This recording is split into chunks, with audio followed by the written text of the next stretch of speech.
Hey, I'm Maya Vessel, And I'm Treasure Jarvis. and we are here to explain to you all the stages of language development. So, the purpose of this presentation is to help teen mothers to assist their infants in each stage of the speech, language, and literacy development. So, we are doing this by educating teen mothers of the stages of speech, language, and literacy development in their infants. And these are some different periods that the child may go through. And I'm just going to start with the pre linguistic period. And this is when the infant communicates without using language, for example, crying, sucking, or squinting. And we have the perlocutionary period for the first 8 months of life. They start showing facial expressions, cries that shows different needs. For example, the mother needs to engage in a conversation with the child. So doing so will teach the child the meaning behind the words, such as baba or bottle. Then we have the illocutionary period. It's from 8 to 12 months of age. At this period, they have the ability to associate words and objects, and they start making eye contact. And last, we have the locutionary period, which is about 12 months. So 1 years old. And this is when they're transitioning from infant to toddler. And they start using words instead of gestures. So here we are at stage one, from birth to 12 months. This is what we call the reflexive vocalization. And at this point in development, an infant is using reflexive vocalizations and sounds.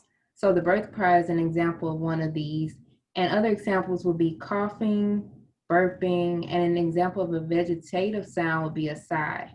So these are things you should look for in the reflexive vocalization stage. A tip would be to respond back to the reflexive vocalizations of the infant.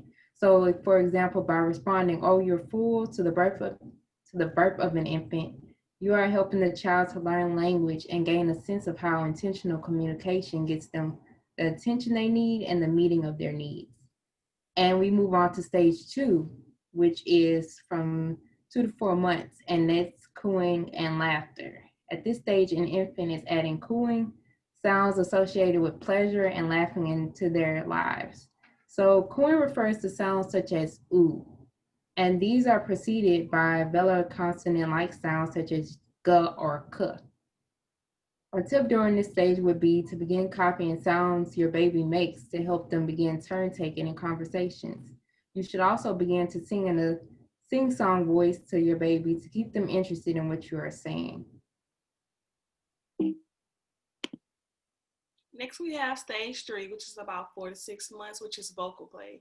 So at this point, the infant is expanding their vocalizations to include more vowel and consonant like sounds, such as babbling, and it starts beginning to take place. A tip would be to begin talking to your baby about what you are doing. Like set aside time with your child each day to play with toys and pictures and books. This will help them to learn words. And moving on to stage four, this stage consists of reduplicated.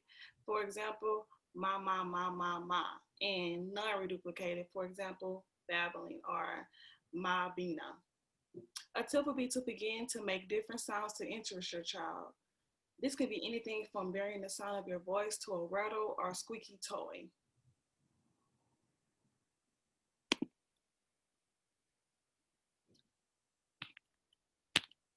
And we have the first word period. So children are using the three bar categories of words to express what they are learning about their environment. For example, they are substantive words, relational words, and social words. A substantive words is something like a shoe, cookie, or toy, which is an object. And relational words are something that describes the relationship or characteristics amongst objects, such as the existence and disappearance of an object. And the social words is the foundation for the establishment of human relationships according to the cultural social code. For example, hi and bye. So here we are at the period of two-word utterances.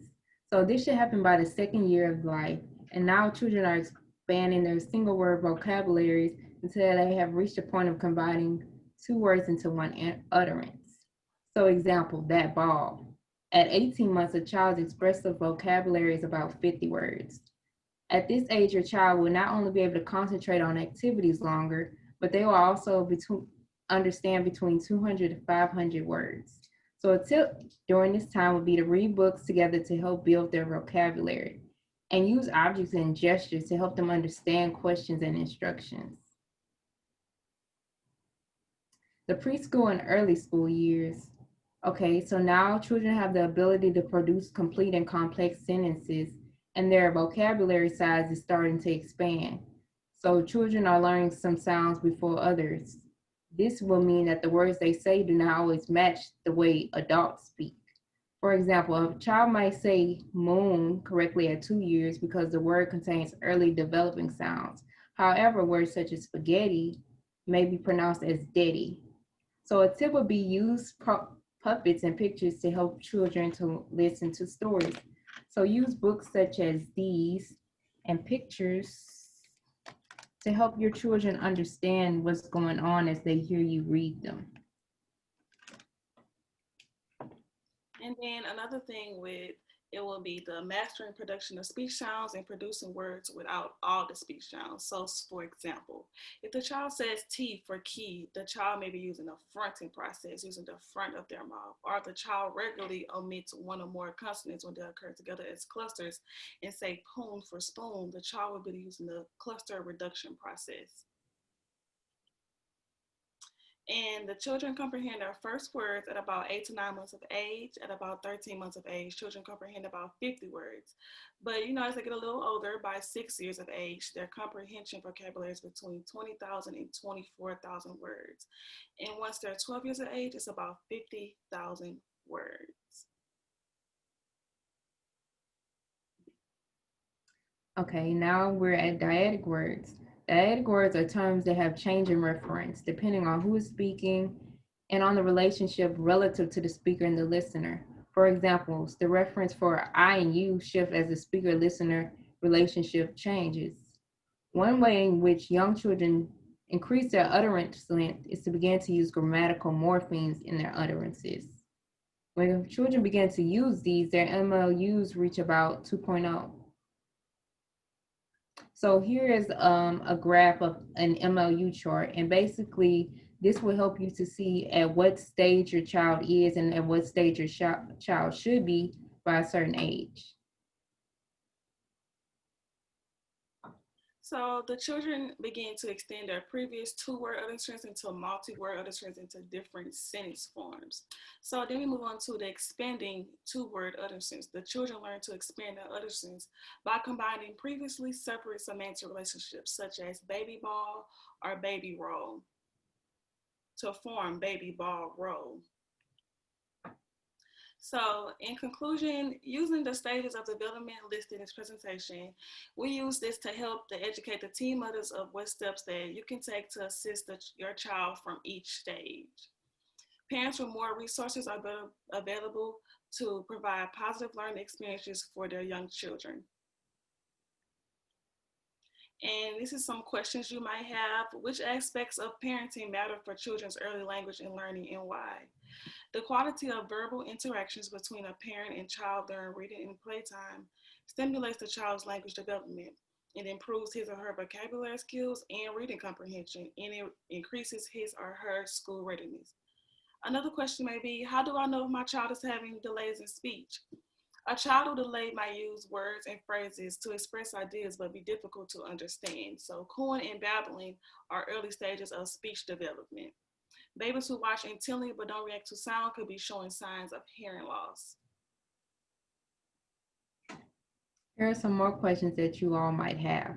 How do you promote a child's language development? So as we discussed earlier in the PowerPoint, you can use simple language. You can make it easier for them to listen, and you can build on what they say and have fun together while doing it, because it's important that we have fun as we develop our children.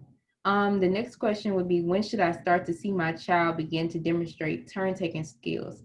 This is a great question. By the time your child is between the ages of 18 to 24 months is when you should begin to see them demonstrate turn-taking skills. Here we have additional resources. We have 2 YouTube links, and these are informational videos on the process of language development and how you can assist your child in these stages. And another material that I mentioned was The Nursery Rhyme Fun Time by the Book Studio.